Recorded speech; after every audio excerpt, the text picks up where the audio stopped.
And we are live. Welcome to the TryPod World Cup punting preview. And of course, it is the World Cup final this weekend, as well as the third place playoff. What a tournament it's been. I've got to say, this tournament's lived up to everything I hoped it could be. As good as I've ever expected, as good as any tournament I can remember. And we have got one hell of a final to cap it off as well. Dead even in the odds. We're going to talk all about that and our angles. And although I'm not joined again by Tom, as I told you last show, he is living it up in Vietnam. He has kindly recorded his thoughts on the two semifinals we watched the last couple of days, and of course to the big match ahead. We've got Tristan's thoughts as well from a bookie perspective. And Tristan was hurting a little bit after the semifinals because the expected results came home. So unlike the weekend where there was a bit of havoc played in the quarterfinals, we got pretty predictable results in the semis. Argentina and France comfortably progressing. At least that first part of the equation was good for us because it brought home our $7 World Cup combo market. We had to wait 2 months and 3 World Cups to get this one home. So if you did follow, if you're in the TryPod group, if you follow the page, if you watched World Cup, what do we call that? Rugby League World Cup Radio, I think it was, with Clarkey, gave this out in the very first show. Australia to win a World Cup, most likely the Rugby League, which they did. Tested a little bit in the semi-final. We always were going to need a little bit of luck to go away in this one. England to make at least one final. Realistically, England had a chance to make all 3 World Cup finals, I think. Obviously, just missing out in the Rugby League. They not only made the cricket, they won it, and then we know they fell short in the quarterfinals, but to France, who are in the big dance in the World Cup. And that's okay because we got a South American side into the World Cup final. Could have been Brazil or Argentina, both same sides of the draw. And of course, it was Argentina who has had a strong campaign rebounding from losing their opening match. And they got us through to kick off with $7. So if you had a win on that, then give the video a like. You can celebrate with us all together. We don't even have to wait and see what happens in the final. We've already had a winner. Of course, 26-1 that I tipped pre-tournament went down by 1 leg, being Spain. Let's talk about the 2 semis quickly. I've got a video here from Tom, so I'll give him the first word on this, on how he saw the semis and what he picked up from them. I'd also like to hear what you guys made of them. Hello, TryPod fam. It's Tom coming to give semi-final review as well as the final preview. But first, we'll start with the semi-finals. Both Argentina and France, 2 really good wins in the end. I think Argentina's win was probably more impressive. I think most people thought France would get past Morocco quite comfortably, and they did in the end. Whereas Argentina, you know, they hadn't really played amazingly so far this tournament, but, you know, that performance by them was a really good performance. It looks like the type of team who are trending in the right direction at the right moment in the tournament. 3 goals, clean sheet, Lionel Messi with another fantastic performance. It's hard to see him not winning player of the tournament, in my view, regardless of the result in the final.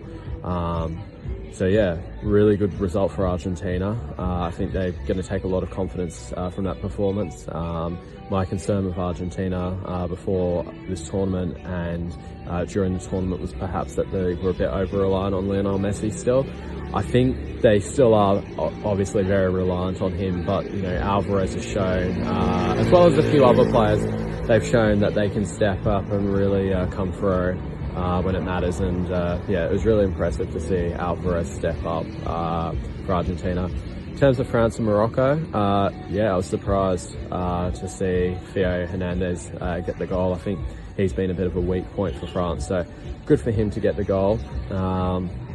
Morocco, I think, you know, in the end, they just ran out of legs. It was always going to be hard, and I think Jacob probably picked what ended up happening, but probably just got it a game later than what we thought it would happen. So we thought after that Spain game, they'd struggle to back it up against Portugal, but they managed to, and they've eventually run out against France, and that's where it's come unstuck. But yeah, really impressive performances by France and Argentina, and onto the big dance.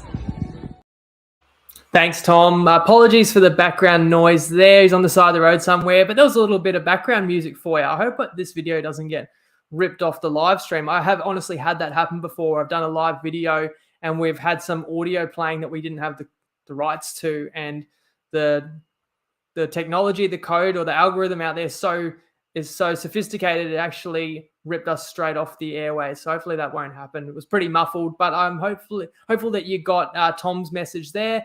And my thoughts on the semis, as I've got the scores on the screen. Yesterday, Argentina 3, Croatia 0. Did tip it in the group. Argentina to win in 90 minutes, $1.88, and you could have copied that off me on Dabble as well. Argentina got their 4th penalty of the tournament. There's a little bit of a talking point, certainly conspiracy theorists saying that Messi's team is getting all the favors. I think 4th is right. I know Messi had 1 saved. I know the opening goal was a penalty. Opening goal in this game was a penalty. Now, this is debatable. I'd love to hear what you guys think. For me, I think very harsh, arguable, but for me, not a penalty. Because they're getting through on goal and the keeper comes out to challenge a shot. And I think the keeper stands his ground.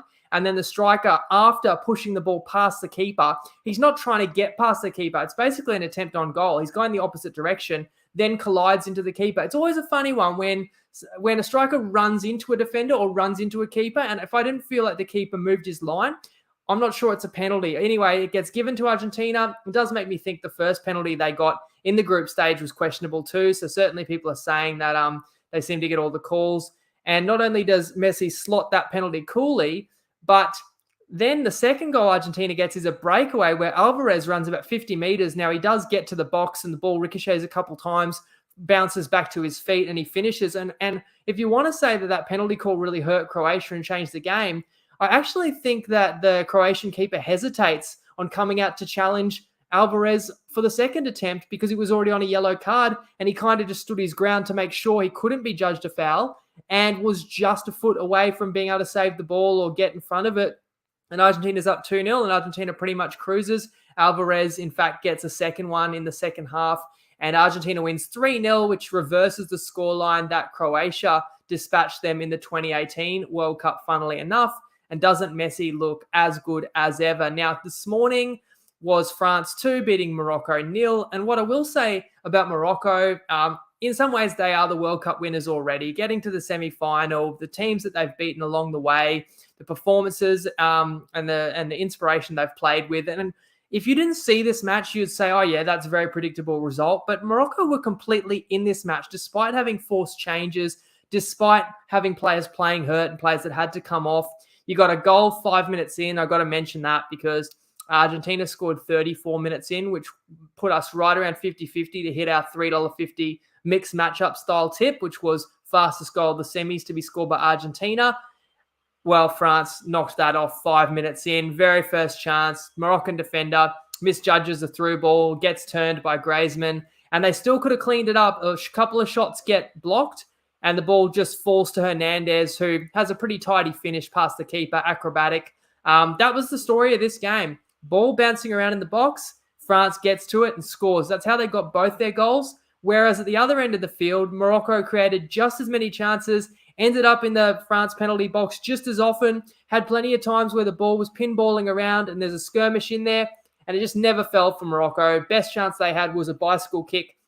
I think you got to give credit to the French keeper, Lloris. Might have got fingertips and pushed it onto the post. But several other times, Morocco worked their way into the French box, had opportunities. It just never fell for them. They never got that clean look. And yeah, I think they deserved more. I think you could honestly say they deserved more, Morocco. I would have probably just gone Argentina to outscore France for a traditional mixed matchup. But what I was worried about would be Morocco running out of legs towards the end. And France is so deadly on the counterattack. And that was interesting in this game. Once France scored so early, they seemed pretty happy to just sit back, sit behind the ball. And with that electric pace that they got, Mbappe, obviously, and Dembele, it's like they're happy to play counterattack football. And that's against a team that they should be superior against in Morocco. So I wonder if they're going to employ those same type of tactics when they play Argentina. Of course, we will look ahead to that one. But I'd like to know your guys' thoughts as well. But we do give a salute to Morocco. Of course, these sides have not played their last games because we do have a third place playoff to look forward to. But before we do a mini preview of that, I'll put up some of your comments on the screen and I will also get Tristan's thoughts on how the semis went from a bookie perspective and his look towards the final. Hello, punters, Tristan from Top Sport here, and we move into the final of the FIFA World Cup. But the semi-finals had two favourite options proceed through. I guess throughout the course of the tournament there were a few upsets, so wouldn't have surprised if either Argentina or France got upset in the semi-finals, but both the two superstar teams got in there, and it's going to be an absolute epic final now where the after 90-minute mark, it sees both sides around about the $1.90 mark, and the regulation sees both sides around about even as well. So it should be an absolute fantastic final. Obviously, the Messi storyline is there. We've got the French side, which has been absolutely dominant all event apart from obviously the game where they arrested a number of players against Tunisia. So two absolutely informed teams leading into the final. The betting on the whole World Cup has been fantastic. There's been a lot of bets throughout the duration, a lot of extra markets bet into. It's been really enjoyable, even considering the time zone probably wasn't ideal for Australian audiences. But the other market that will come down to this is Messi and Mbappe for the Golden Ball, the best player of the tournament, where it would appear Messi probably has that one wrapped up after a stunning semi-final performance. So obviously the big multi at $7 with all of the 3 World Cups paid off when the South American side, Argentina, made it to the World Cup final. So congratulations to everyone who got involved there. If you're having a bet on the final, make sure you do it responsibly, enjoy it, and hopefully we get an absolutely fantastic event over the weekend. Thanks, guys. And the day before the final takes place is going to be the third place playoff, where Croatia meets Morocco. Croatia 230, the draw 350, Morocco 310. Now, I will say third place playoffs are bloody tough to predict in any sport. Some sports don't even have one. You think about, well, what about the Olympics? You got to give a bronze medal. Well, if it's boxing, you lose your semi-final, both losing semi-finalists get a bronze medal. They don't make the losers fight off again for a bronze. We just had the Rugby League World Cup. That would have been a cracking third place playoff. New Zealand against England. I would have loved to see that match, but those teams don't want to play it. You're so broken after losing a semi. You want to go home. But the FIFA World Cup has always had a third place playoff. And so the big thing is which side's going to dust themselves off, pick themselves up, and go again. And I can make a case for both sides, really. For Croatia, do they want to finish this World Cup on a high note? It's kind of like a farewell to an amazing generation, because they went all the way to the final last World Cup, and then they exceeded expectations yet again here. And of course, they lost their final game of the last campaign. They can finish this campaign with a win. It is so, as well as Morocco has done, we can't understate the achievement of Croatia in back-to-back tournaments now, a country with a population of 4 million people. And here they are again, and they're favourites to finish third, and they got all the way to a semi-final. So that would be kind of their case, as well as, once again, the same thing we've said about Morocco, 3 games running now, I think, or at least 2 games running. Have they got anything left in the tank? What's the scenario with the injuries? How many players are going to be good to go? However, you could also make the counter argument that Morocco has been a more impressive football team throughout the course of this tournament. These sides met, they were in the same group, and they met in their opening group match. It was 0-0. I would actually say Croatia had the better chances, but if you're talking about the whole tournament, I would say Morocco's probably impressed me that little bit more, and maybe that little bit more inspired, because it's such a huge achievement for them to be where they are, whereas maybe this Croatia side have been here before, so they're not as excited. So it really just comes down to who's going to have more energy, more motivation, and who's got the troops to get through, because obviously Croatia's a slightly older side. I don't have an official play on this, and Tom didn't have anything for it. So let's move to the final, and I want to hear what you guys reckon as well, if anyone's got any bets they're suggesting or any bets they're riding. This is as even as it gets. This is Argentina, France. Of course, Argentina are searching for their 3rd World Cup, as are France, but France won it last time, so they're searching for back-to-back trophies, whereas Argentina haven't won it since 1986, and the odds are as even as you can get. Argentina 280, the draw 305, France 275, and if you're betting to win the actual World Cup, which could occur in 90 minutes, 120 minutes, or could be via the dreaded penalties, that is basically $1.90 each side. Toppy might have $1.89 France, $1.91 Argentina, but that's as close to take your pick as you can get. Argentina pre-tournament was about your $7 mark, and France round about the 6. Of course, Argentina's odds did shoot out to 10s, as I said before, when they lost the opening game. A team has won a World Cup after losing an opening game in 2010. That was Spain. So Argentina could be the second side to do that. Let's get a breakdown from Tom in terms of how he sees this matchup. And yeah, the final, Argentina versus France. Before the tournament, I had France and Brazil. So Argentina, France, I don't think I was a million miles off. I did have a South American team making the final. So, I had a South American team winning the whole thing. So I'm pretty happy with how that's turned out. Obviously, I would have loved it to have been a bit different. Would have loved it to be England and Brazil or something like that. But here we are. I think Argentina should be favourites for this match. I'm surprised by the odds. I actually thought France would be heavy favourites just because I feel like there's a lot of love for the French team.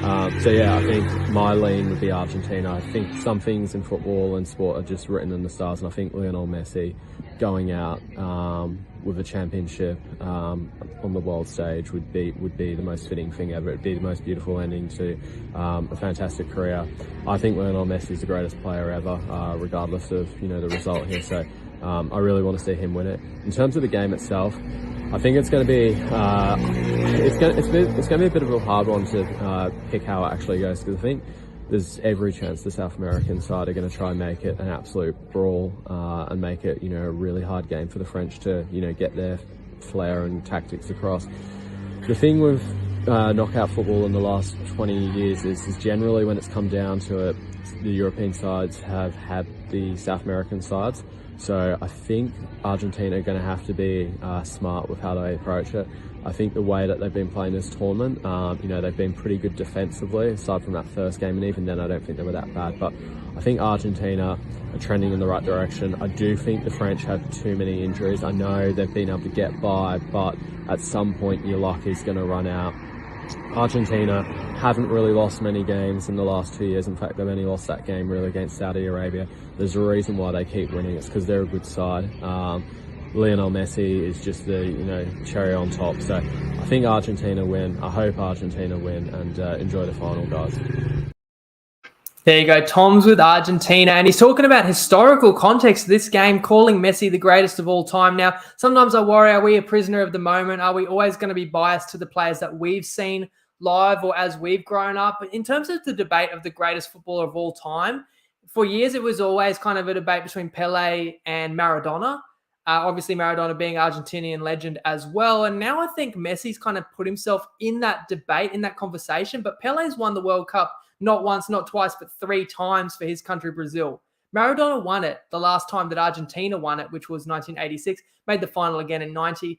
Messi hasn't won a World Cup. So I do feel like, for terms of legacy and history and historical context of the game, he does need to win this to truly kind of stamp his reputation and his resume of being considered the greatest of all time. Obviously, we hear GOAT all the time, but and you can't take away from anything Messi's done kind of in his career. And it is a team sport, but at the end of the day, people still, reward winning at the highest level. I'm wearing a Barcelona shirt to tribute Messi as well, the club that he's done most of his damage, and he's got an impeccable record there. And I just wanted to say something else about Messi as well. Does everyone realize that he actually retired from international football 6 years ago in 2016? If people can remember back then, Argentina lost the Copa America Centenario final to Chile on a penalty shootout. Messi was one of the unfortunate players to miss a penalty. He was under immense criticism that he could not deliver a trophy to his country. Argentina had not won any major tournaments while Messi had been playing. Of course, they'd lost the final of the 2014 World Cup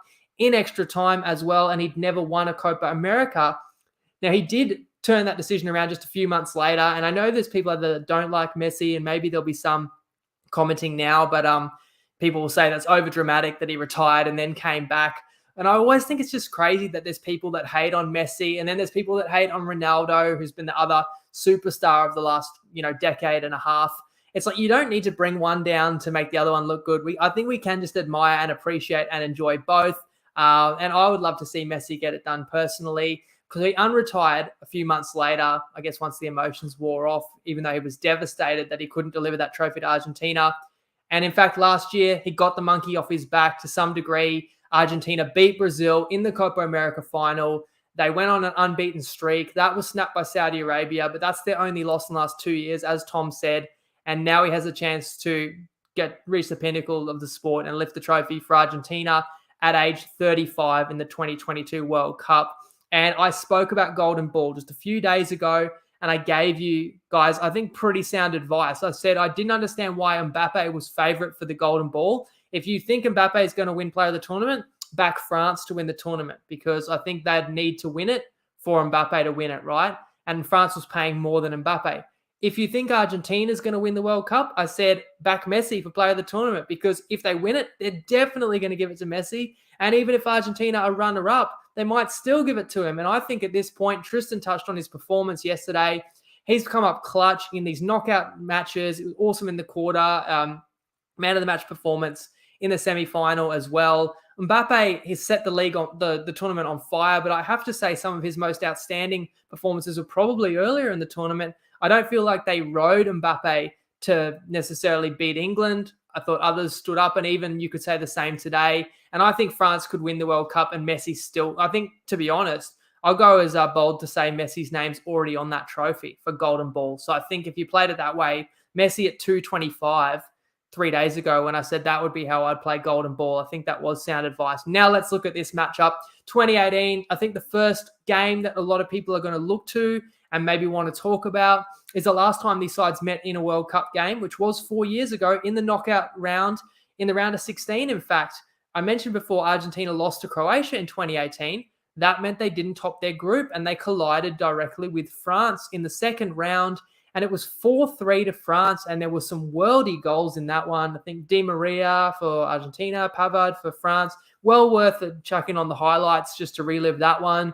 But I think the scoreline suggests it was a little closer than it was. I can't remember if Argentina opened the scoring, but they were up 2-1 at one stage and could have sprung the upset. But France scored the next 3 goals, and France were in control, leading the game 4-2 for the final 20 minutes before Argentina did nick one in injury time. So France got through comfortably enough, despite the fact that Argentina did jag a couple of goals. The thing about that matchup was, yes, Argentina had Messi, and yes, Messi is 4 years older, but the rest of his team is better this time around, whereas I really believe that 2018 France was superior. Now, I picked France in 2018 watching the World Cup. I thought that was their stronger side, and I thought that was a side ready to win it back then. And I really didn't want to pick France this time around. I thought too obvious to pick the holders. Plenty of other people will do that. Not all their best players are here. Some of the other guys that were awesome 4 years ago, like Griezmann, they're not the same player.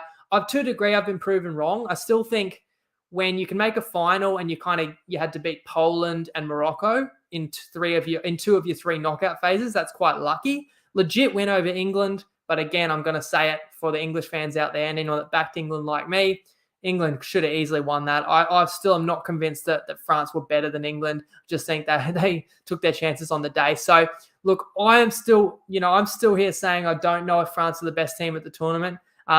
If they go ahead and dismantle Argentina, they'll certainly prove me wrong. But that's the reason why I am going to also tip Argentina like Tom, not just because I want to see them win. To me, they're the stronger side, and I think they're ready. There's a side note that I thought I should mention because it was in the headlines today that Benzema could actually come back from Spain, where he flew home after being ruled out for the tournament. Because France didn't replace him in the squad, he could join the bench. I don't see that as a factor that changes the match. I feel like it's highly unlikely Benzema would come on, even if he has recovered from his injury.